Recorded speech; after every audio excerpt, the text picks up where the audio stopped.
Ngojek Sabar. Ngobrol bareng Bang Jack sama Bang Amar. Cek. 112 3 trot. Setelah 25 tahun ada nggak dan penambahan yang narkoba lah ya. diklasifikasikan narkoba lagi? Kenapa sekarang itu tembakau sintetis atau goril itu diklasifikasikan sebagai narkotika? Kayak di daerah nih, di kampung tuh ada yang mabuk kecubung. Kenapa kecubung itu? Kategorinya apa nih? Kenapa ganja narkotika? Kenapa kecubung enggak? Kenapa itu kan sering seperti itu? Dari penggunaan Emang narkoba. sih jahat banget lah narkoba kayak waktu. Iya, ini Kejahatan mana sama mantan? Yang harus dilakukan bagaimana teknik penyitaan barang buktinya, bagaimana kita membuktikan barang bukti ini. Makanya ada istilah, kalau kalian benci sama polisi narkoba, jangan pakai narkoba. Dari polisi narkobanya pindah ke lantas. Halo Sobat Polda Metro Jaya, dimanapun kalian berada, ketemu kembali di podcast Ngojek Sabar. Ngobrol bareng Bang Jack sama Bang Ambar. Oke, Le, hari ini kita kedatangan tamu istimewa nih, Le. Iya, istimewa semua di sini. Istimewa banget dan ahlinya ahli di bidang narkoba, Le. Iya. Berarti pembicaraan kita hari ini dibilang serius ya serius, Betul. dibilang harus santai ya santai. Betul. Karena kalau serius-serius banget, ntar nggak masuk. Iya betul, apalagi sekarang nih generasi muda sekarang nih, aduh banyak banget yang terlibat narkoba, Le. Masa? Iya, makanya kita hadirin nih langsung bintang tamu yang sangat kompeten nih. Oke. Siapa dia? Langsung saja. Mohon izin kemudian perkenalan ke kamera 1, Konan. Oke, terima kasih Pak Jack dan Layang Berita. Saya sudah diundang ke sini, luar biasa sekali. Memang ya topik ini ya sangat menarik dan harus kita ya sebarluaskan ke semua anak muda lah. Siap. Supaya generasi kita ini benar-benar bisa ya terjaga, jangan sampai ada yang terjerumus di bidang narkotik. Jadi terima kasih. Saya AKBP Dr. Apollo Sinambela. Saat ini saya berdinas di Direktorat Reserse Narkoba sebagai Kepala Bagian Pengawasan Penyidikan.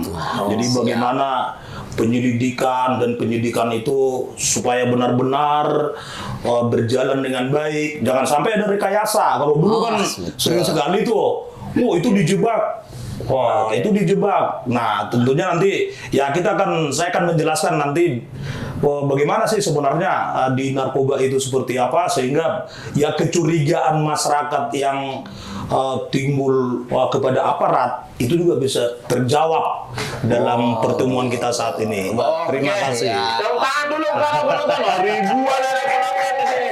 Nah, jadi kemudian semenjak saya Bintar remaja masuk polisi tahun dinas 99, abang lebih tua lagi, mungkin abang 9. Enggak lah, muda aku, Le. Hah? Aku muda. Aku lah. 2017. Iya. Iya. Saya lebih muda lagi. Iya, 2024. Senior saya dia.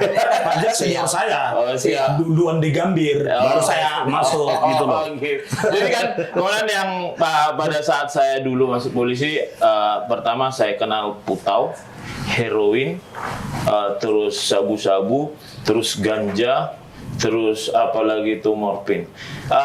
Untuk setelah 25 tahun ada nggak dan penambahan yang narkoba lah ya. diklasifikasikan narkoba lagi selain yang tadi saya sebutkan? Oh ya, terima kasih. Jadi ya itulah sudah termasuk tua berarti. Kita Kalau masih mengenal jenis-jenis narkoba yang seperti itu. Jadi sudah banyak varian-varian yang baru terkait dengan perkembangan peredaran dalam narkoba. Tapi sebelum saya menjawab itu, saya ingin memberikan pemahaman dulu. Ya narkoba itu seperti apa sih sebenarnya gitu loh. Oke. Karena selama ini kan banyak masyarakat yang belum paham betul bagaimana sih sebenarnya narkoba tersebut. Khususnya tentang narkotik gitu. Ya. Nah, jadi selama ini kan banyak orang menganggap narkoba itu kata dasar gitu loh. Oke. dianggapnya itu sama seperti kata makan, minum. Padahal narkoba itu sebenarnya akronim atau singkatan gitu loh. Oke. Atau singkatan. Nah, jadi kepanjangannya apa? Jadi narkoba, nar itu narkotika. Nah, kemudian konnya itu psikotropika. Psikotropika. Baru banyak itu obat-obatan berbahaya atau bahan-bahan berbahaya, bisa juga disebutkan seperti itu. Nah, kalau di bidang medis atau bidang kedokteran digunakan bukan narkoba tapi nafsa. Nafsa. Jadi mungkin warga masyarakat, generasi pasti sering juga mendengar istilah nafsa. Nafsa itu sebenarnya sama. Jadi kepanjangannya narkotika, psikotropika, dan zat adiktif lainnya gitu loh. Oke. Nah, seperti itu. Saya ingin satu lagi nih, saya ingin menyampaikan. Sebenarnya narkotika itu bisa sih dikonsumsi, bisa nggak sih dikonsumsi gitu kan? Nah, jadi jawabannya bisa sebenarnya. Jawabannya bisa. Loh, terus kenapa ditangkapi kan? Ada orang itu kenapa ditangkapi kan seperti itu? Nah, itu yang jadi pertanyaan. Nah, ditangkap sebenarnya karena penggunaannya tidak benar. Penyalahgunaan. Nah, terjadi penyalahgunaan. Nah, makanya kan sebenarnya narkotika itu bukan kejahatan sebenarnya. Bukan kejahatan. Iya, makanya kan undang-undangnya coba Pak Jek sama Layam Berita, coba lihat undang-undang narkotik gitu kan. Namanya undang-undang narkotik. Beda dengan korupsi. Undang-undang tindak pidana korupsi. Ada kata-kata pidananya kan? Undang-undang tindak pidana pencucian uang. Undang-undang tindak pidana perdagangan orang. Nah, kalau narkoba kan enggak. Undang-Undang nomor 35 tahun 2009 tentang narkotik. Enggak ada kata-kata pidananya di situ. Enggak ada kata-kata pidananya. Nah, loh kenapa dia bisa jadi pidana? Jadi sebenarnya yang dilanggar itu adalah aturan-aturan administrasi terkait dengan narkotika tersebut. Penyalahgunaannya lah. Iya, penyalahgunaannya. Kayak model kita kan kalau di rumah sakit juga kadang-kadang buat suntik morfin kan sama juga Oh iya, nah seperti itu. Itu boleh. Nah, itu Karena boleh. medis. Boleh. Siap. Nah, makanya kan kalau kita melihat undang-undang narkotik, di situ kan ada persyaratan bagaimana sih penyimpanan narkotik, importnya seperti apa, perdagangannya seperti apa, ekspornya seperti apa. Itu diatur di situ. Diatur semuanya. Nah, makanya justru undang-undang narkotika itu dibuat sebenarnya tujuan utamanya adalah untuk menjamin ketersediaan narkotika di negara kita. Tapi pertanyaannya, loh kenapa harus disediakan? Nah, kan itu kan. Kenapa harus disediakan? Seperti itu. Tingkat tinggi. Kenapa harus disediakan? Itu yang jadi pertanyaan. Jadi disediakan itu hanya untuk kepentingan kesehatan dan untuk ilmu pengetahuan. Nah, itu.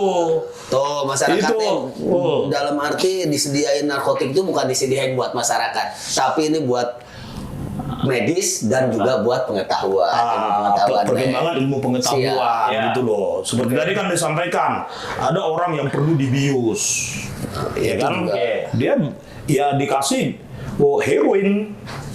Jadi dokter itu punya hak untuk memberikan itu, pasiennya juga punya hak untuk menerima. Nah, itu tidak dipidana itu loh.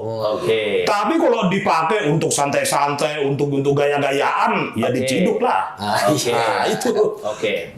Nah, muncul pertanyaan. Tadi pertanyaan di awal saya itu kan heroin, putau, sabu, ganja. Nah, seiring berkembangnya zaman, kan sering nih saya di jalan kemudiannya ada itu yang disebut tembakau sintetis. Nah, gorila. Ada kan muncul pertanyaan, apakah itu buat pengobatan? Nah kan ada seperti itu. Jadi kalau misalnya contoh heroin, kita tahu misalnya penyalahgunaannya dipakai sebenarnya untuk dipakai untuk medis gitu kan. Tapi dipakai malah buat pakau ya. Nah, sama seperti tembakau sintetis. Kenapa sekarang itu tembakau sintetis atau goril itu diklasifikasikan sebagai narkotika? Iya. Nah, jadi Dokter loh ini dokter. jadi sebenarnya kan ya narkotik itu sebenarnya pada dasarnya itu ada dua dia kan. Ada yang berupa tumbuhan Alam. ada yang alami gitu loh. Itu sebenarnya yang tanaman. Baru nanti turunannya kan ada yang sintetis, ada yang semi sintetis. Tapi kan itu turunan-turunan dari yang non alami tadi kan gitu kan. Itu turunannya. Nah, yang umum tadi seperti yang disampaikan Lai Ambarita tadi, itu kan ada heroin, ada putau, cimeng, kan itu kan nama-nama yang sejak lama sudah dikenal. Nah, sekarang ini ada yang disebut dengan tembakau gorila atau tembakau sinte, tembakau sinte. Nah, ini dari mana sih? Sebenarnya itu adalah tembakau biasa yang dicampur dengan zat kimia tertentu. Zat kimia tertentu. Nah, zat kimianya itulah yang mengandung narkotik gitu loh. Nah, jadi dia tembakau biasa ya, yang biasa dipakai opung kita di kampung lah. Yang dilinting gitu kan. Itu. Nah, itu dicampur dengan zat kimia tertentu. Yang ekstrak ganja. Iya, dicampur ke situ, itulah yang membuatnya menjadi narkotik, masuk dalam narkotik. Klasifikasikan ke narkotik. Iya, Karena ada ekstrak ganjanya mungkin Konan ya. Ekstrak ganja atau apa sih? Bukan. Kategorinya di golongan 1 atau apa Konan? Golongan 1. Oh, sama dengan ganja. Itu golongan 1. Sama, bukan ganja, beda. Iya, beda. Kalau ganja itu memang sudah narkotik. Yang alami gitu Alami. kan. Narkotik yang alami. Ini tidak. Dia tembakau biasa. Iya, seperti tembakau yang biasa dirokok yang dicampurkan tapi dicampur dengan zat kimia. Namanya pinaka, itu sering disebutkan ya fluoro apa, saya lupa namanya, tapi ada nama kimianya. Dicampurkan. Nah, itulah yang membuat dia menjadi menimbulkan hilang kesadaran, menimbulkan macam-macam lah, menimbulkan perubahan cara pandang, perubahan pemikiran, itulah yang membuatnya menjadi narkotika gitu loh. Jadi zat kimianya itu yang membuat dia menjadi narkotik, karena dia dicampur dengan tembakau. Disebutkanlah menjadi tembakau sinte, karena dia tidak murni lagi seperti ganja gitu kan. Dan pada dasarnya dia bukan ganja gitu. Ini berbeda. juga selain tembakau sinte, kemarin waktu itu juga dari Direktorat ini ya Narkoba Polda Metro juga gerebek yang sekarang kan lagi zaman-zamannya PEP nih. Ada tuh liquid yang mengandung narkoba juga. Nah, itu ininya apa tuh Dan? Masuk ke kategorinya. Nah, itu sebenarnya turunan dari narkotika yang sudah lama dikenal seperti ekstasi, kemudian sabu. Itu sebenarnya. Jadi bandar-bandar itu kan mereka pintar juga. Sindikat itu pintar. Mereka itu punya ahli. Punya ahli ekonomi kemudian. Iya, mereka punya ahli. Seperti apa sih? Ahli kimia ya. Sekarang ini anak-anak muda banyak itu yang menggunakan vape gitu kan. Bagaimana sih kalau itu kita campur? Jadi dicairkan lah, misalnya ekstasi atau sabu. Itu dibuat dalam bentuk cair. Dicampurlah ke campuran dari vape itu, liquid tadi. Nah, akhirnya jadi ketika pengguna seperti itu kita tes urin, tetap dia urinnya itu positif. Bukan psikotropika, amfetamin atau metamfetamin. Kalau amfetamin itu kan ekstasi, kalau metamfetamin itu sabu. Nah, jadi sebenarnya itu. Nah, makanya kan sering sekali sekarang ini kita menangkap seseorang atau mengamankan seseorang, terus kita tes urin, langsung positif metamfetamin dan amfetamin. Oh, double langsung double gitu loh.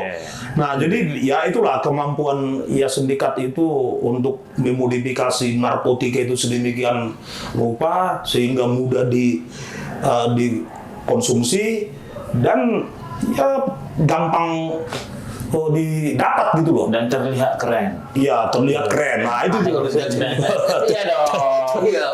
terlihat keren itu kan, gaya-gayaan itu loh. Nah, Terus apa sih kemudian dampaknya nih bagi apalagi buat adik-adik kita nih? Dampaknya tuh jangka panjangnya pengguna narkoba itu seperti apa? Narkobanya apa dulu? Iya, makanya itu nih. Narkobanya ini. Memang betul ini pertanyaannya berhubungan nih kan. Apa dampaknya? Terus narkobanya apa dulu? Narkobanya juga. Kayaknya Pak Ambarita ini udah lebih tinggi pengalamannya dari Pak Jack ini. Saya dulu di reserse narkoba.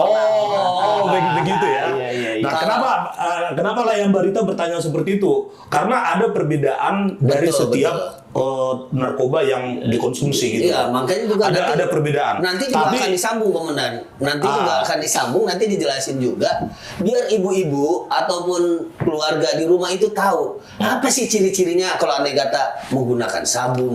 Iya. Nah, nanti tolong dijelaskan. Oh, karena penonton kita ibu-ibu kebanyakan. Ya, ibu-ibu, bapak-bapak juga, pokoknya keluarga yang di rumah lah. yang Nah, ngerti kita lah. ambil narkoba yang udah paling tua lah. Seperti heroin lah atau Jarang lah ya, kalau heroin sekarang putau juga udah jarang sekarang. kita skip. Jadi walaupun ada perbedaan dari masing-masing jenis narkoba itu, tapi persamaannya semuanya merusak. Itu aja yang perlu kita pahami gitu. Merusak. Semuanya merusak. Mau narkoba jenis apapun itu semuanya pasti merusak. Nggak ada yang membuat bohong lah. Ini jadi seperti ini, jadi seperti ini, itu bohong. Semua itu pasti akan merusak. Iya, gitu. siap. Itu yang harus dipahami. Dan kalau pertanyaannya ya bagi generasi muda apa dampaknya?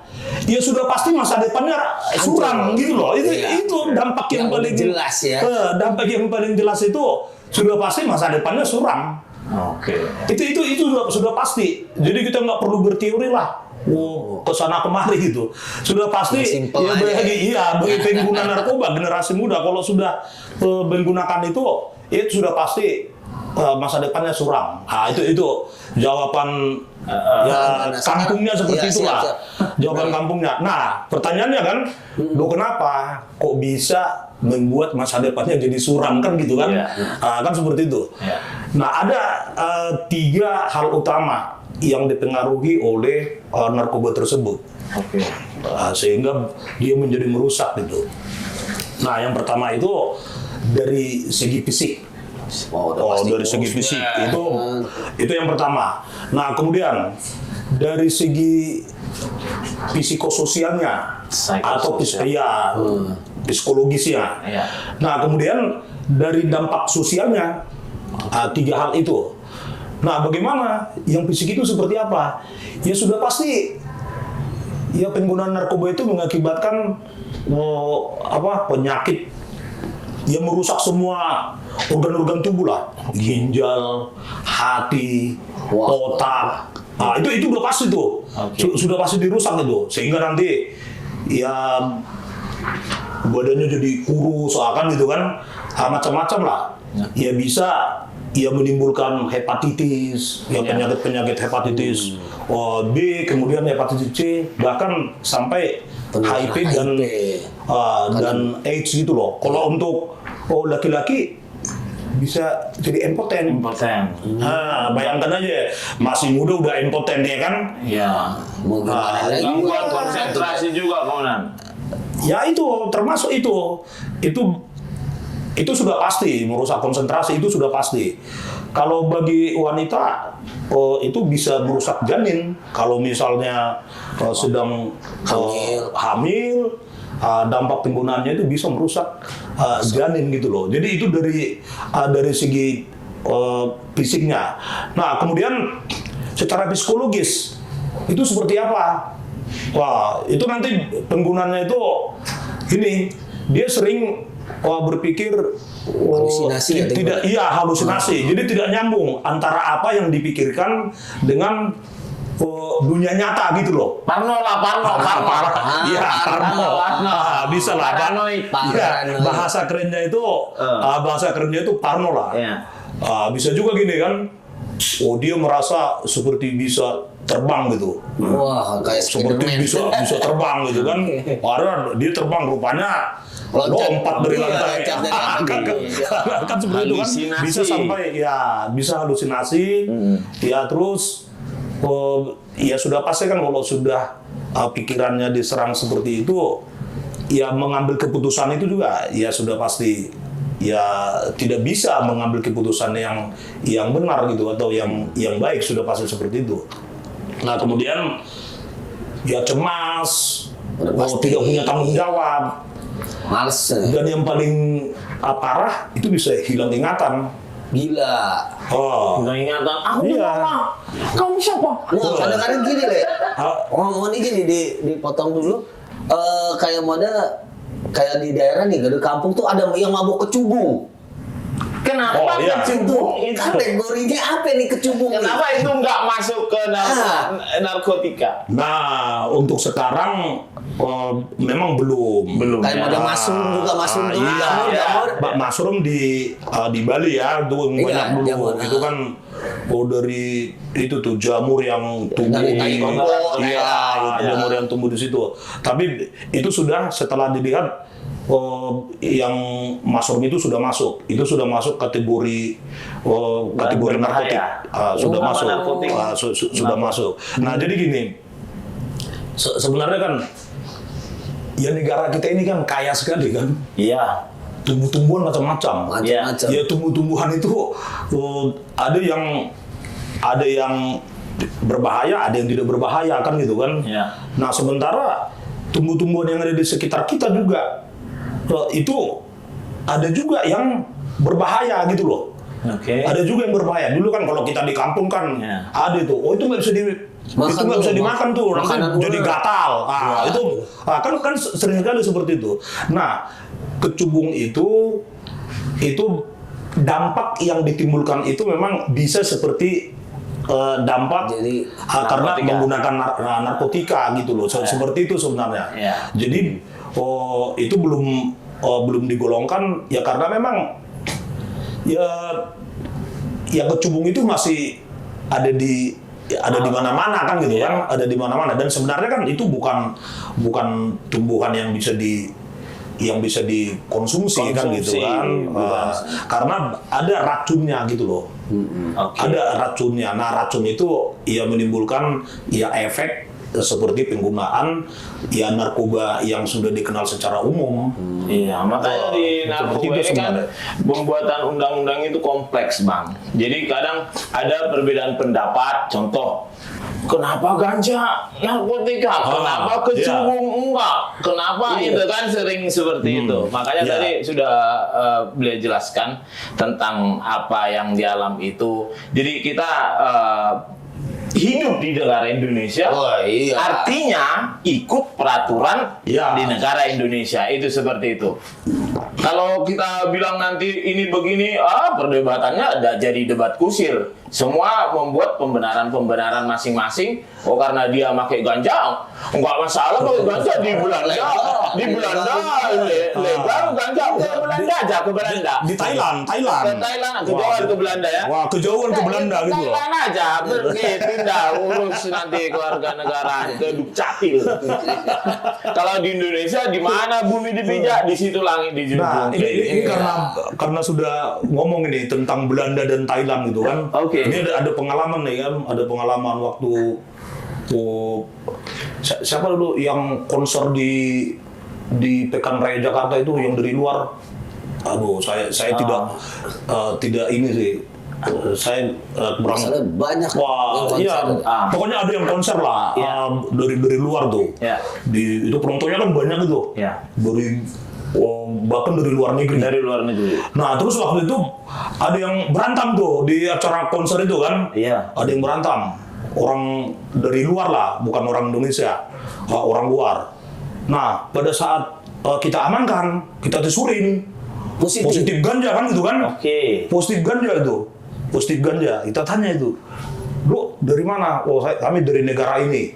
Terus pakai ganjanya di mana? Di Thailand katanya. Oh, jadi mereka dari negara yang bukan Thailand datang ke Thailand pakai ganja, jogetnya di Jakarta. Ini Jogetnya di Jakarta gitu loh. Jogetnya di gimana itu prosesnya nih? Kalau Pak Barita dulu mabuknya di luar tapi jogetnya di mana gitu. Itu. Nah, jadi kan kenapa seperti itu? Ya itu tadi, karena di Thailand itu kan boleh kan gitu kan? Berarti bebas dong ini. Enggak, kalau di Thailand boleh dengan peraturan. Iya, tahu berapa Jadi gram mau pakai. bukan berarti lu di jalan nyimeng-nyimeng, enggak.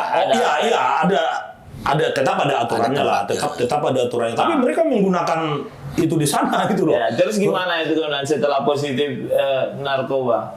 Ya kita sesuai prosedur ya kita tangani gitu kan. Oke. Nah, kita tangani, ya kita koordinasi dengan Dicek dulu mungkin dengan kedutaan ya kita pulangkan. Oh gitu ya. Ya mereka tetap kita pulangkan ke negaranya gitu kan. Tapi ingat, jangan dipakai buat alasan lo. Nanti bilang positif, Pak saya ambil dari Thailand ya, tetap aja bisa lo dicek.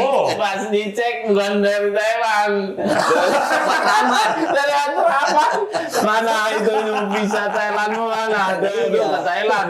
Kapan? Kan ketahuan kan? Stempelnya kan. Iya. Ini enggak ada pas Mandela. Tadi kan masih dua tadi kalau nggak salah. Ada dampak sosial kan. Dampak sosial. Nah, dampak sosial itu ya sudah pasti hubungan dengan teman, hubungan dengan guru, hubungan dengan keluarga itu pasti akan terganggu gitu loh. Pasti akan terganggu. Apatis lah ya. Iya, apatis. Bisa dua macam. Bisa dia akhirnya mengasingkan diri. Atau dia yang diasingkan. Nah, itu dampak sosial seperti itu gitu loh. Dia bisa mengasingkan diri sendiri atau memang dia diasingkan karena udah ketahuan pengguna narkoba, akhirnya dijauhi sama teman-temannya. Oke. Nah, jadi tiga itu yang menjadi dampak dari pengguna narkoba. Emang sih jahat banget lah narkoba kayak waktu. Iya, ini komandan mana sama mantan? Jangan curhat. Jadi dulu ini Pak Sinaga ini komandan gue Sinambela.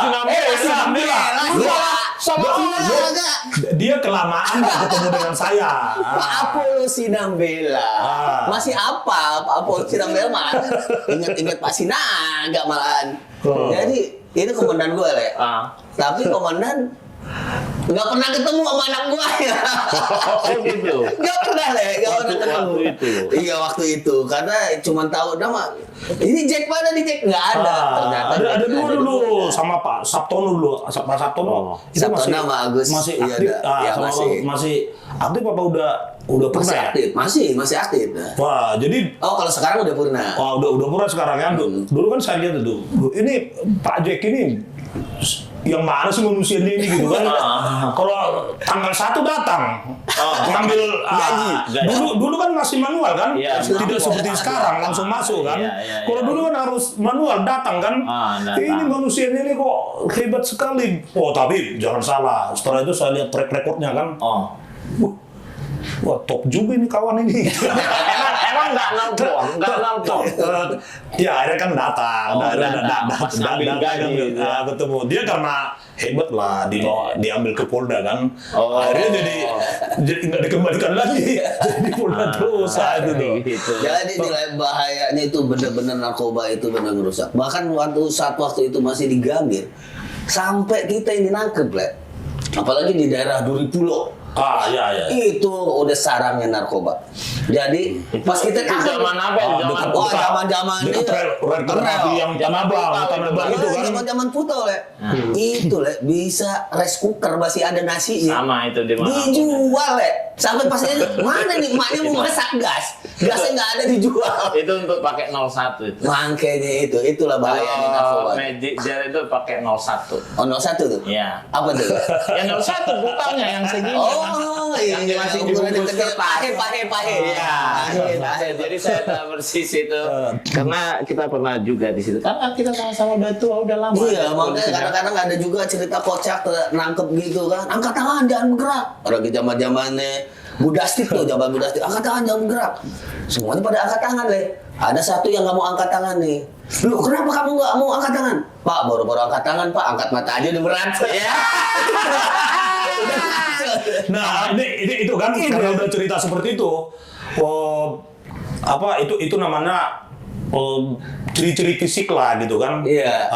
Karena ya pengguna narkoba itu kan ya secara fisik itu pasti berat badannya bisa ketahuan lah ya, gitu kan. kalau Mata cekung, padahal sebenarnya dia tidak sipit gitu kan. Makanya tadi disebutkan, lo kamu gimana mau angkat tangan, matanya aja nggak bisa di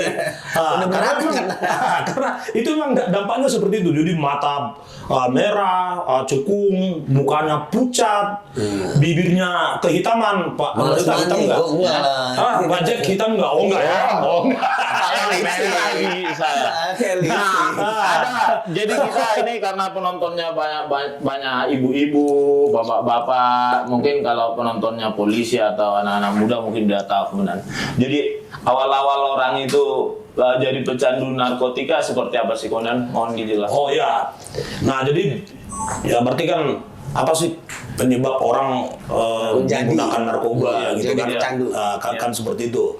Nah itu ya bisa kita bagi ada faktor individu, nah kemudian faktor lingkungan, keluarga, termasuk juga faktor dari zat narkobanya sendiri gitu loh. Oke. Nah kalau faktor individu itu seperti apa? Jadi orang cenderung ya anak-anak muda lah ingin mencoba sesuatu yang belum pernah dicoba gitu kan. Jadi punya keinginan rasa ingin tahu yang tinggi gitu loh. Ya terutama anak-anak muda kan, anak-anak muda remaja pasti dia punya rasa keingintahuan yang sangat tinggi. Nah kemudian ingin diterima di pergaulan gitu loh, di lingkungan, di lingkungan pergaulan. Lu cemen lu masuk gitu seperti itu. Jadi dia ingin menunjukkan jati dirinya. Nah termasuk juga dia merasa ya supaya saya sudah dewasa gitu loh. Padahal sebenarnya belum kan gitu kan. Padahal sebenarnya belum, tapi ya ada dorongan atau keinginan itu dari dalam dirinya sehingga dia menggunakan itu. Nah tentunya keinginan untuk ya merasakan sesuatu yang mungkin belum pernah dirasakan gitu kan. Padahal walaupun itu hanya ya sugesti aja sebenarnya, tidak seperti itu.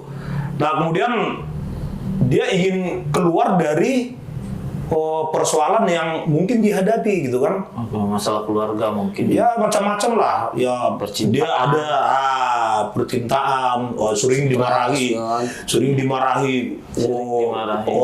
Yang memarahi ini juga nggak jelas juga marahnya seperti apa gitu kan. akhirnya dia keluar dari situ ya menjadi menggunakan. Bisa juga perhatian orang tua yang kurang, orang tua atau keluarga gitu kan. Sama ini ya mungkin pemahaman terhadap ya nilai-nilai sosial, nilai-nilai keagamaan itu kurang. Nah itu bisa menjadi penyebab orang menggunakan narkoba gitu. Nah kemudian dari lingkungan sosial seperti apa? Bisa juga ya hubungan antara orang tua dengan anak yang tidak harmonis itu bisa menjadi penyebabnya gitu loh. Nah bisa juga gini, karena ada anggota keluarga yang sudah menggunakan ke bawah-bawah. Bisa juga seperti itu. Ya kemudian kurang pengawasan orang tua. Mungkin dia tinggal di daerah atau di tempat kos di mana penghuninya atau lingkungan itu banyak yang menggunakan narkoba gitu loh. Nah, kalau saran dan pesan komandan ke orang-orang tua supaya anak-anaknya atau saudara-saudaranya terhindar dari narkotika seperti apa, Komandan? Ini cara menghindarinya ya dari apa yang saya jelaskan tadi kan. Oke. Ya cara menghindari seperti apa? Ya kenali dulu. Apa harus dikenali dulu narkobanya gitu loh. Oh, tapi bukan dicicip kan? Bukan. Kenal. Nah, kan ada bahaya-bahayanya apa aja kan sih? ada pepatah yang mengatakan gini. Oke. Tak kenal maka tak sayang. Kenal maka sayang. Tapi kalau untuk narkoba beda. Beda apa? Dia harus dikenal untuk dibenci. Gitu harus loh. supaya dimengerti. Iya, untuk ditolak gitu loh. Iya, mengerti Setelah dimengerti, bahayanya, ya. ya terus Tahu bahaya. ditolak. Jadi tujuan pengenalannya itu beda. Oke. Tak kenal maka tak sayang. Oke. Tapi kalau di narkoba itu harus kita kenal supaya bisa kita jauhi gitu loh. Oke. Jadi harus dikenali dulu apa dampak-dampaknya tadi kan. Oke. Harus paham. Terus ya harus kenal Ya, siapa yang menjadi teman. Ya, jangan nanti dikasih permen kayak permen ganja atau brownies ganja kan. Ada ini- tuh, Le? Ada. Ada. Pas Macam-macam. dimakan karena dia tak kenal pengaruh ganja seperti apa. Enak nih, gitu. Akhirnya ketagihan. Beda kemana? Makanya ya berteman itu harus Pilih-pilih. paham lah, harus pilih-pilih lah. Harus pilih-pilih, bukan berarti kita ya siapapun harus kita kenal ya, Iya. kan gitu. Tapi kita dari pengenalan kita itu kan kita jadi mengerti bagaimana batasan kita dalam Minimal pertemanan ada itu kan benteng gitu lah kan. ya, kita udah Karena paham. kalau kita berteman dengan orang baik, ya kita juga pasti akan baik gitu loh. Kalau kita berkenalan dengan orang yang tidak baik, kita pasti akan baik. Dulu saya kan ke Gambir itu karena ada Pak Jack, polisi yang baik, saya juga jadi baik gitu. Baik dia. Baik.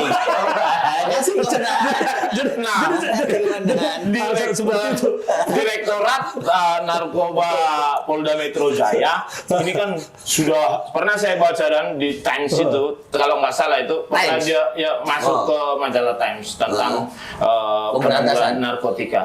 Terus udah banyak nih, jago lah pokoknya ini. Udah mantap. Direktorat Narkoba Polda Metro Jaya nih. Kan udah banyak nangkapin bandar nih. Iya. Menurut analisa komandan, seperti apa mereka melancarkan operasinya, jaringannya supaya banyak mengajak Sasarannya gitu ya. newbie, pelaku-pelaku baru supaya ikut ke narkoba? Seperti apa sih, komandan? Jadi gini, bandar narkoba itu kan tidak pilih bulu dia. Oke. Sasarannya itu tidak mau siapapun gitu loh. Siapapun dari kalangan bawah, menengah, atas, pokoknya semua dilahap Nggak gitu loh. melihat status Semua bisa sosial. disasar. Oke. Usianya, latar belakang sosialnya, kemudian tingkat pendidikannya. Oke. Ya kita pernah menangkap profesor doktor. Profesor doktor. Pernah Ada. menangkap profesor doktor gitu loh. Kayaknya pernah saya baca itu. Pakai ganja. Terus Kayak pokoknya narkoba lah, penggunaan narkoba gitu loh. Dia aparat pun semua kena. Iya, kemudian kenapa sih kok remaja yang banyak kan seperti itu kan? Kenapa anak-anak muda atau remaja yang banyak? Nah ini juga menjadi analisa kami ya. Karena remaja itu kan seperti tadi yang sudah dijelaskan di awal, dia kan mempunyai jiwa yang masih lebih lah kan gitu kan, sehingga ini yang lebih gampang dipengaruhi kan seperti itu.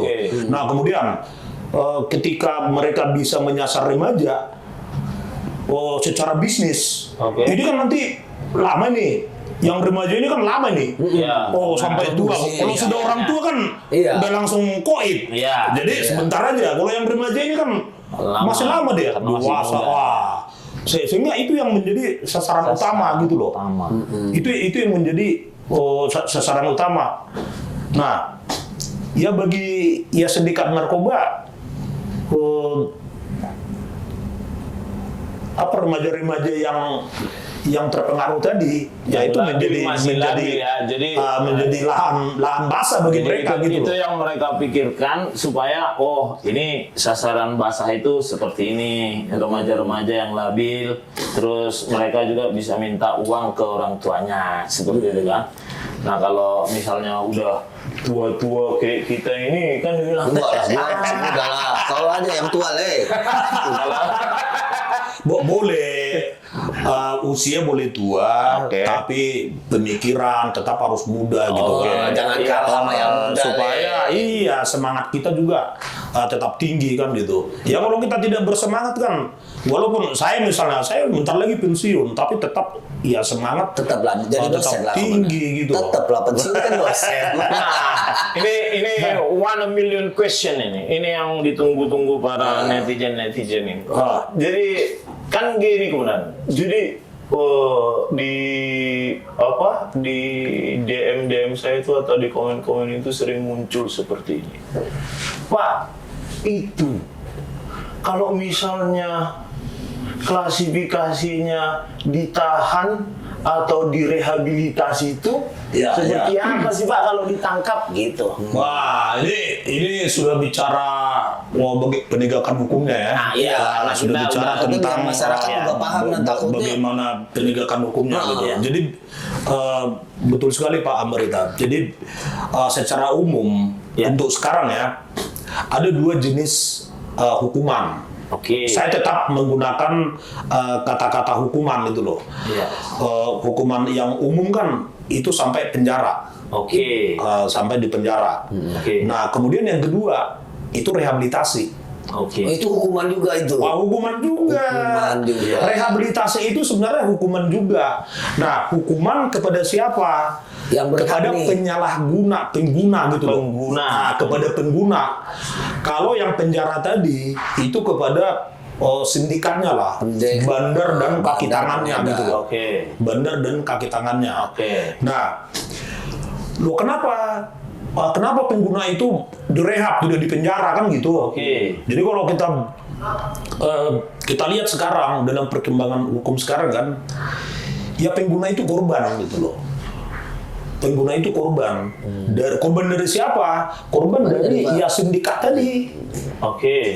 Korban dari sindikat. Nah, itu yang terjadi gitu loh. Nah, sekarang siapa sih yang direhabilitasi kan gitu kan? Oke. Siapa yang direhabilitasi? Bagaimana kita membedakan antara bandar dengan yang bukan bandar? Iya. Kan seperti itu. Iya. Nah, ada aturan-aturannya. Oke. Ada aturan-aturannya. Jadi ada namanya surat edaran Mahkamah Agung itu nomor 4 kalau nggak salah tahun 2010. Oke. Nah, kemudian sekarang ini kan yang terbaru di kepolisian Oke. ada Perpol nomor 8 tahun 2021 Seperti apa? tentang penyelesaian Perkara hukum pidana Oke. melalui restoratif justice. RJ. Oke.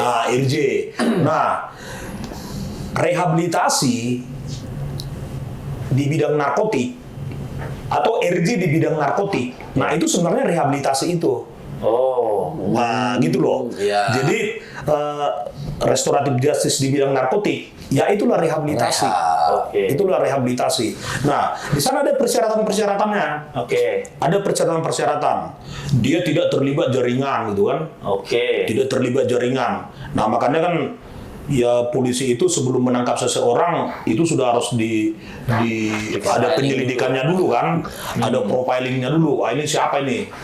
Seperti apa keterlibatan dia? Apakah dia hanya pengguna atau dia pengguna merangkap kurir? Nah, kan seperti itu. Nah, itu dianalisa semua. Terus barang bukti yang disita dari seseorang gitu loh. Nah, ini yang penting ini. Ini barang bukti yang disita. Saya pengguna Pak, tapi ini saya barang buktinya 1 kilo. Jadi berbeda dari setiap jenis narkobanya, tapi yang umum lah ya. Oke. Kalau ekstasi itu Ada batasannya? 8 butir. Oh, ada Walaupun batasannya, Dan? kalau saya sih terlalu banyak. itu. Terlalu banyak. Terlalu banyak. Bukan, Le. Oh, itu peraturannya. Tapi ya peraturannya 8 butir. Biasa 8 butir pengedar. Tapi mungkin dia KW 4 gitu. Itu mau waktu yang saya tanggal dulu buatan di Enggak, kalau ada ditangkap, Pak, saya pengguna Pak, lu kok ini 1 kilo? Buat stok Pak sebulan. Nah, itu mah dia. Jadi dari segi barang bukti ya, kalau sabu itu 1 gram gitu kan. 1 gram itu iya, ke bawah. ke bawah Rehab. itu kategori pengguna kan gitu Oke, kan, kategori pengguna. Nah terus ya dia punya keinginan untuk direhabilitasi kan gitu. Termasuk juga dia membantu aparat pada saat ditangkap itu kan ada itu saat ditangkap melawan apa, wah itu nggak bisa di RJ itu. nggak bisa di RJ, tidak bisa di RJ. Karena nggak kooperatif, karena nggak kooperatif. tadi pernyataan Pak Jack tadi, wah terus ada yang barang buktinya di atas itu gitu kan? Apakah itu sudah pasti bandar? Ya belum tentu juga gitu loh. Oke. Apakah misalnya 0,5 itu jadi pengguna? Ya belum tentu juga. Nah itu yang masalah. Pas kebetulan stoknya sisa 0,5. Tergantung penyelidikan. Bagaimana cara polisi menangkapnya gitu loh. Kalau transaksi misalnya kan, kan ada itu transaksi itu undercover buy namanya kan, pembelian terselubung lah. Itu sah, undang-undang mengatur. Jadi polisi itu bisa pura-pura jadi pemakai. Pura-pura jadi pemakai ya, bukan pemakai, beda ya. Beda. Beda. Bukan pemakai nggak boleh. Pura-pura pemakai. Waduh, saya pemakai ini. Dia beli kan gitu kan. Atau mungkin bisa juga ya pura-pura jadi bandar.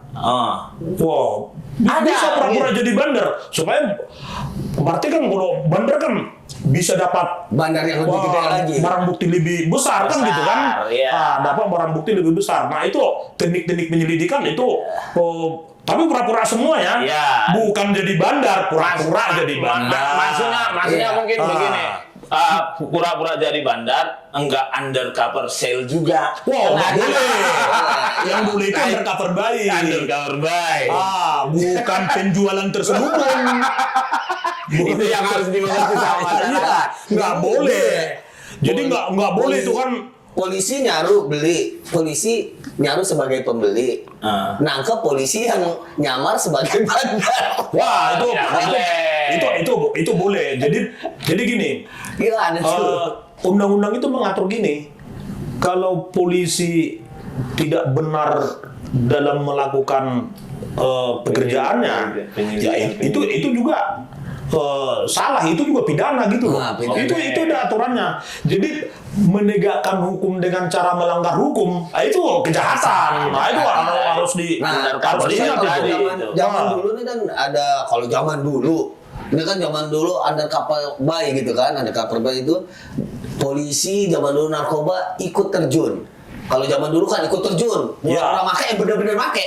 Zaman dulu. Zaman dulu. Kalau untuk sekarang tidak bisa. Nggak boleh ya. Jangan bisa. Udah nggak bisa.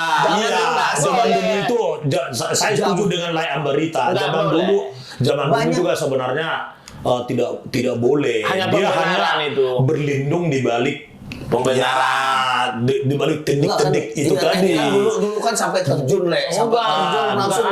Jadi mungkin kan terjunnya gini, misalnya ada sindikat yang benar-benar sulit untuk dimasuki gitu kan, supaya bisa mengetahui bagaimana operasional sindikat itu, akhirnya ada anggota yang sampai masuk ke dalam, sampai dia jadi menggunakan, jadi itu. Tapi ya setelah dia masuk situ, akhirnya terungkap ini, jaringan ini gitu kan. Itu ya seharusnya boleh-boleh saja. Tapi yang ada kan bukan seperti itu. Ini malah jadi terjun, malah dia jadi terusan. Jadi alasannya undercover sale. Dia tidak laporan, tidak terjerumus, jadi terjerumus kan itu kan. Jadi itu tidak bisa. Itu tidak bisa. Jadi yang jelas teknik pembelian terselubung itu ada aturannya. Jadi ada aturannya. Itu tetap harus dipedomani gitu loh. Dan juga penjualan terselubung itu tidak ada. Itu nggak ada. Itu tidak ada. Kan gini kan. Misalnya, wah ini nih informan ini perlu nih saya sampaikan nih ke masyarakat ini. Jadi informan itu kan banyak itu yang penjahat itu kan gitu. Penjahat. Akhirnya gini, jadi dia beli narkoba nih. beli narkoba, terus nanti saya lah misalnya kan, saya beli narkoba, 500.000. Oke. 500.000. Dijual ke orang, Terus orang itu saya jual ke Pak Jack. Oke. Ya kan, saya jual ke Pak Jack. Karena saya tahu Pak Ambarita itu polisi narkotik. Oh, itu Pak Jack itu pengguna narkoba itu. Wah, ditangkap Pak Jacknya. Itu yang sering Ditangkap Pak Jacknya. yang bisa salah. Itu Nggak boleh. tidak boleh.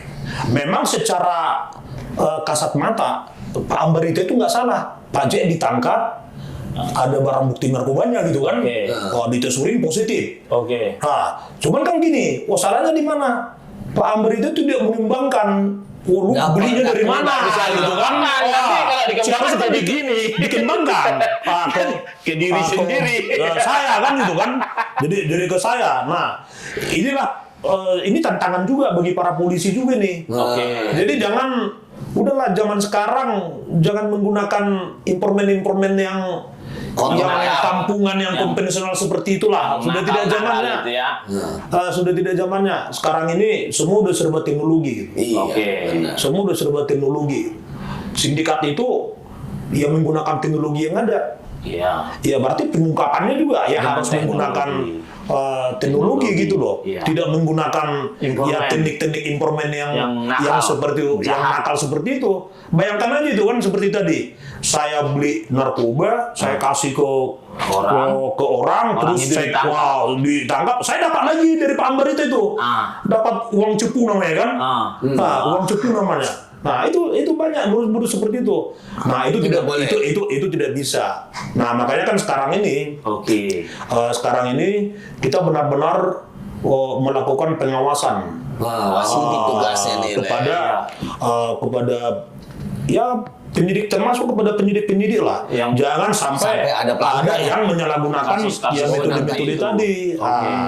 Jadi kalau kita di Polda Metro ini, penyidik itu kalau sudah nangkap, udah paparan dulu di depan saya tuh. Bisa nggak dikembangkan? Paparan dulu dia. Yang saya pelajari itu bagaimana cara dia Bisa nangkap itu. menangkap. Apakah ada yang salah atau yang ketahuan tuh di situ ketahuan, pasti ketahuan. Pasti ketahuan. Nah, itulah gunanya wasidik kan, pengawasan pendidikan gitu loh. Jadi ya dari gelar perkara itu kita tahu itu, ini cara lidiknya salah. Ada yang kurang gitu kan. Nah, disitulah kita lakukan perbaikan-perbaikan. Nah, sehingga cara-cara seperti tadi itu benar-benar udah nggak kita gitu ya. haram jadah gitu. Makanya ada wasidik. Dari situ ketahuan. Jadi pas dijelasin depan wasidik Nggak kan bisa neko-neko. ini kami tangkap Cuman gini lah ya. Lo tangkep lah ininya gitu kan. Gini lah ya. Jadi Dewa Sidik, akhirnya Dewa Sidik terus ini. Nggak naik pangkat ini kan. Ini terus kan gitu. Ini nih. Ini bukan curhat. Tapi mungkin ya karena ya dianggap supaya bisa memperbaiki ini, akhirnya di situ terus. Masalahnya dosen. karena institusi itu membutuhkan yang capable di bidangnya. Sama kayak Bang Jack kan pambantah. Apa mungkin Pak Jack dibikin lagi di Tapi kalau selama-lamanya di situ kan enggak. itu boleh itu. Misalnya kan tadi saya, karena masyarakat harus tanya. Misalnya pas di depan Pak Sinambela kan Pak Sidik kan dijelaskan lagi nih. Jadi begini kemudian gini, kami tangkap orang ini terus dapat narkobanya. Terus Pak komandan ini kan nanya, kau kembangan nggak? Nggak bisa komandan, loose end, jalan buntu. Kenapa jalan buntu? Lalu dari lu nggak ada gitu. Lah seperti itu kira-kira komandan. Ya, walaupun langsung atau tidak langsung kan gitu kan. Kan kalau polisi menggunakan informan, berarti kan apa yang dilakukan informan itu yang dilakukan polisi kan gitu kan. Ya karena yang namanya informan, dia hanya membantu polisi untuk melakukan lidik gitu loh. Jadi bukan dalam konteks yang seperti tadi. Nah, makanya ya polisi harus paham itu apa sih menjadi pekerjaan informan itu kan. Seperti apa sih informan itu harus bekerja. Nah, itu polisinya jangan dibalik-balik. Jangan jadi informannya itu yang jadi seperti polisi gitu loh. Jangan terbalik-balik. Karena kalau sudah informannya yang seperti polisi, kejadian lah itu yang seperti tadi itu. Ada polisinya, ada informasi langsung main tangkap, gitu kan? Dia tidak pernah mempelajari ini seperti apa sih pemahaman Cipu ini dengan sasarannya seperti apa, nggak pernah Nah kalau nggak andai pernah kata menemukan dipelajari. seperti itu berarti udah langsung di ini nah. Kita ya tentunya kan itu sudah berhubungan dengan ya kode etik apa itu sudah udah berbeda itunya kan gitu kan. Tetap diproses. Makanya hebatnya pembicaraan kita ini, kita tidak ada yang ditutupin. Iya. Nggak ada. Ya, Nggak karena ada. kita harus jujur, tulus juga sama masyarakat. Apa yang dilakukan Betul. Bapak Sinambela di Suwasidik tidak ada mau polisinya Anggota yang pun mau melakukan. apanya pun tidak ada yang bermain-main seperti itu. Iya. Apalagi tegas kan? Iya, seperti Polisi yang terlibat narkoba. Iya, itu kan pesan-pesan dari pimpinan kita kan. Iya, Bapak Mau Kapolri. dari Kapolri, Kapolda, apa direktur, semuanya kan selalu gitu. Siapapun yang terlibat dalam penyalahgunaan narkoba harus dihabisi kan itu kan. Mau pangkatnya Kan itu. apapun, dari pangkat rendah sampai Termasuk tinggi. pengguna kan itu. Iya. Ditegaskan itu. Iya. Wah, itu ditegaskan. Nah, sehingga ya itulah makanya ada wasidik kan yang melihat ini jangan sampai terjadi terjadi ya kesalahan gitu loh dalam proses penanganan ya perkara tersebut. Kalau ada masyarakat Ya, tahu nih, Melihatlah ada anggota gitu kan, pakai apa gimana? iya tahu. Nah, Kalau pemakai itu kita nggak usah mikirin dia mau anggota kayak mau apa kayak bodo iya, amat. iya, gitu. iya, iya. Masyarakat tahu lah ada di situ peredaran. saya minum dulu. minum dulu ya. Minum dulu. Dari tadi kita Siap. ngomong aja nih, nggak minum-minum. Emang kan? kayak gitu Komandan. Wah, ini gelasnya mantap ini ya. Iya. Nanti Komandan bisa bawa pulang.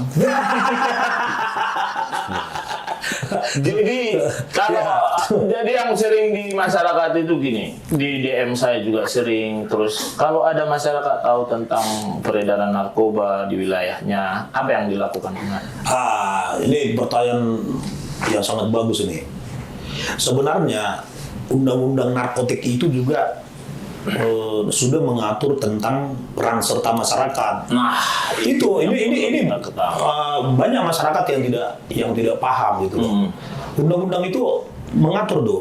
Itu kalau tidak salah di pasal 104 atau ya pokoknya di sekitar situlah. Nah, jadi di situ jelas itu masyarakat mempunyai kesempatan yang seluas-luasnya untuk berperan dalam membantu upaya pencegahan dan pemberantasan penyalahgunaan dan peredaran gelap narkoba gitu loh. Di situ dijelaskan di situ. Nah, juga di pasal selanjutnya itu diatur mempunyai hak dan tanggung jawab. Ini hak dan tanggung jawab. Berarti kan di samping apa tadi yang di atas tadi kesempatan seluas-luasnya untuk berperan serta gitu kan. Masyarakat itu juga harus punya tanggung jawab gitu untuk membantu ya pencegahan peredaran gelap narkoba tadi. Nah, pertanyaannya kan ya seperti apa sih? apa yang bisa dilakukan sih gitu. Upaya yang dilakukan masyarakat itu ya seperti apa sih kan gitu. Nah, di undang-undang itu juga ada, jangan salah. Diatur juga itu. Diatur. Jadi dalam hal pencegahan peredaran gelap narkoba itu masyarakat itu bisa mencari, bisa memperoleh dan memberikan informasi ya tentang apa yang ada di sekitarnya gitu loh. Ya kalau terkait dengan penyalahgunaan narkoba, dia tahu dan dia harus memberitahu kan gitu kan. Itu ada aturannya. Nah, kemudian masyarakat itu juga harus ya diberikan pelayanan, dalam mencari maupun memperoleh dan memberi informasi gitu loh. Nah, jadi sebenarnya terkait dengan informan tadi diatur juga sebenarnya di undang-undang gitu loh. Jadi ada ya polisi itu bisa menggunakan informan lah. Nah, itu ada aturannya. Yang salah itu kan informan itu jadi disalahgunakan kan itu kan. Iya, informan jadi disalahgunakan. Karena ya bagaimana informan itu atau masyarakat itu ya, itu sudah ada aturannya. Dia batas-batas seperti apa yang boleh, Gitu kan, itu ada batasan-batasannya gitu loh. Nah, termasuk juga yang menyampaikan saran dan pendapat ya terkait dengan bagaimana sih polisi itu harus seperti apa sih gitu kan? Ya masyarakat ya bebas ini. Nanti misalnya ya masyarakat mau memberikan masukan melalui podcast kita ini ya boleh-boleh aja. Boleh-boleh aja nanti memberikan masukan terhadap kita gitu loh. Jadi ya masukan-masukan itu akan kita intinya ya bersinergi antara masyarakat dengan kepolisian khususnya di narkoba. Jadi intinya melaporkan lah. Melaporkan. Itu seputar melaporkan. Ada jadi timbul pertanyaan. Misalnya ada orang sipil masyarakat nih, ya kan? Terus dia kumpul bertiga, terus lihat lagi ada transaksi. Boleh nggak masyarakat itu nangkap? Boleh, itu tangkap tangan namanya. Pasal 18 ayat 2 KUHP. Wah, hebat ini. Wah, tepuk tangan. Nah, itu namanya tertangkap tangan. Iya. Tapi jangan digebuki juga. Iya. Itu nggak boleh. Dikit boleh. amankan. Boleh dikit. Boleh dikit. Dikit juga. itu boleh. Itu tertangkap tangan. Jadi diamankan, barang buktinya diamankan, ya kemudian ya dibawa. Kalau misalnya seperti ini, diserahkan lah, ingat, jangan mentang-mentang diamankan. Ada pasal 18 ayat 2 di KUHP, udah jelaskan itu. Nanti kalian baca bertambah pengetahuan. Nah, tiba-tiba nih Pak RT, Pak RW, Sekdes, apalah entah apalah itu, tahu dia ada kos-kosan. Ya. Pemikirannya, pakai narkoba itu gitu kan. Yang dilakukan masyarakat melapor atau grebek. Bagusnya melapor dulu. Bagusnya melapor. Kepolisian terdekat lah. Bagusnya melapor. Jangan bertindak sendiri. Karena gini kan. Masyarakat itu kan tidak mengerti cara bertindak gitu kan. Kalau kita polisi kan sudah tahu cara bertindak itu seperti apa kan. Kalau masyarakat kan tidak mengerti, akhirnya main hantang kromo. Barang bukti yang kembali lagi kayak yang tadi itu. Melakukan penegakan hukum itu tidak boleh dengan cara yang salah gitu loh. Kan seperti itu. Jadi kalau ada seperti itu tetap harus dilaporkan dulu gitu. Nah, saya kan di situ. Nanti kalau kalian bilang kan beliau sudah bilang tetap harus melaporkan. Saya tahu nanti komen kalian pasti bilang nanti kalau dilaporkan lama, gitu kan? Nah, disitulah kritik kalian supaya polisi bisa melakukan gerak cepat. Itu perbaikan di kita itu. Harus perbaikan di kita agar perbaikan juga di masyarakat. Betul. Harus kita terima masukan masyarakat. Karena gini kan, kenapa harus dilaporkan gitu loh? Karena bisa saja ketika masyarakat itu bertindak sendiri, tiba-tiba narkobanya udah habis, iya kan? Akhirnya yang ada mah ribut antar itu. Jadi tidak bisa karena ya kejahatan narkoba itu kan yang paling utama ya harus ada barang bukti narkobanya. Itu yang paling utama gitu loh. Tidak mungkin ada kejahatan narkoba tapi barang bukti narkobanya nggak ada. Nah, kan tidak mungkin. Jadi bagaimana cara mengamankan barang bukti itu kan ada cara-caranya gitu. Jangan sampai nanti tiba-tiba di satu ruangan itu ada 5 orang misalnya, padahal yang terlibat hanya 3 orang, tapi yang digebuki lima-limanya kan, ini kan menjadi masalah ini kan gitu kan. ini menjadi masalah gitu loh. Jadi ada cara-cara yang harus dilakukan, bagaimana teknik penyitaan barang buktinya, bagaimana kita membuktikan barang bukti ini siapa ini diantara yang 5 itu yang menjadi pemiliknya gitu kan. Itu kan ada makanya dari cara penyitaannya itu kan menjadi menjadi penting sekali siapa gitu. Yang urunan itu dalam tahap proses sidiknya nanti itu harus didalami semuanya gitu. Makanya tetap kita sarankan udah dilaporkan lah. Kita udah ngomongin lapor ini. Sebenarnya kita mau panjang lebar ngomong, cuman baterai kameranya udah siapin gitu. Ada nggak kemudian mohon izin? Ada nggak? Bukan nomor hotline. Nomor dulu. Ada. Saya kasih langsung nomor piket narkoba lah. Oh, piket. Wah, Kadang-kadang langsung. hotline kan nggak ada yang itulah, nggak ada. Iya, iya. Piket narkoba Ini nih, Polda Metro Jaya. piket narkoba Polda Metro Jaya. Catat.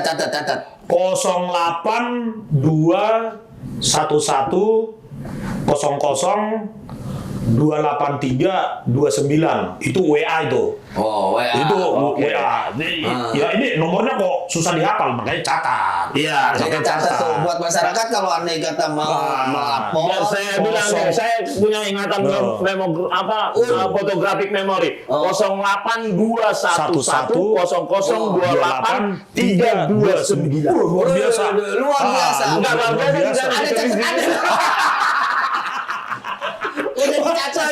Udah dicatat. Sama ada juga YouTube-nya itu Narkoba Metro. Oh, Narkoba Metro. Narkoba _Metro. Oke. Polisi narkoba. Instagramnya ada. Facebook. Adminnya saya tahu. Iya, info. Instagramnya ada narkoba. Underscore. _Metro. Iya. Kemudian emailnya info narkoba. Oh, bisa melalui Iya, email. @pmj .gmail.com nanti gitu loh. dibikin nanti Iya. di itu nanti ya. Bikin tuh di Iya, bawahnya ya. kita tayangkan nanti. Rame-ramenya pakai Kita- kacamata hitam karena Iya, mungkin karena sakit matanya mata. bijikan. Dan yang terakhir Komandan, Iya, sebenarnya kita pengen panjang lebar cuman Nah. baterainya itu nggak dicolokin jadi agak terhalang. Kalau panjang kita udah banyak banget sih sebenarnya. Mohon izin terakhir pesan-pesan untuk masyarakat yang ingin disampaikan seputaran tentang bahayanya narkoba. Ya, jadi pemberantasan narkoba itu tugas kita semua gitu loh. Oke. Bukan hanya tugas aparat. Oke. Bukan hanya tugas aparat. Tanpa dukungan masyarakat, pemberantasan narkoba itu tidak akan bisa jalan gitu. Kalau nggak ada Nah. itu peran serta masyarakat.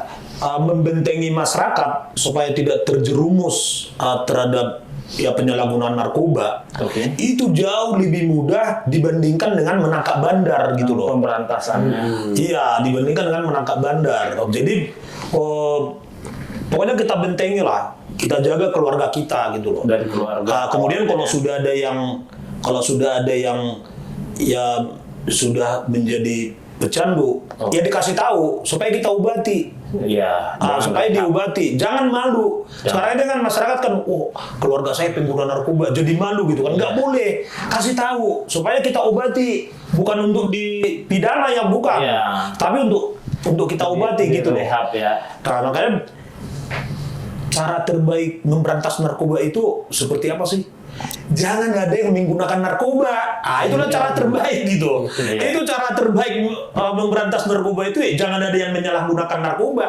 Iya, makanya ada istilah kalau kalian benci sama polisi narkoba, jangan pakai narkoba. Dari polisi narkobanya pindah ke lantas. Ada deh. Ada presiden.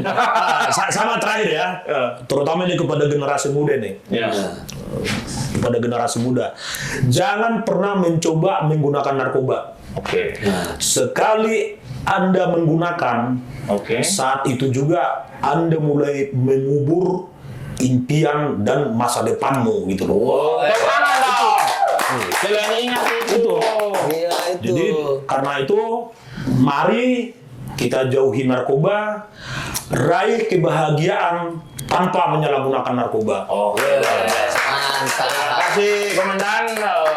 Langsung penutup Bang. Ingat nih bro, narkoba bukanlah pintu kebahagiaan, tetapi narkoba menuju pintu kehancuran. Jadi cintailah dirimu karena kamu pantas untuk menerima kebahagiaan. Salam presisi, NKRI 100% harga mati. Merdeka.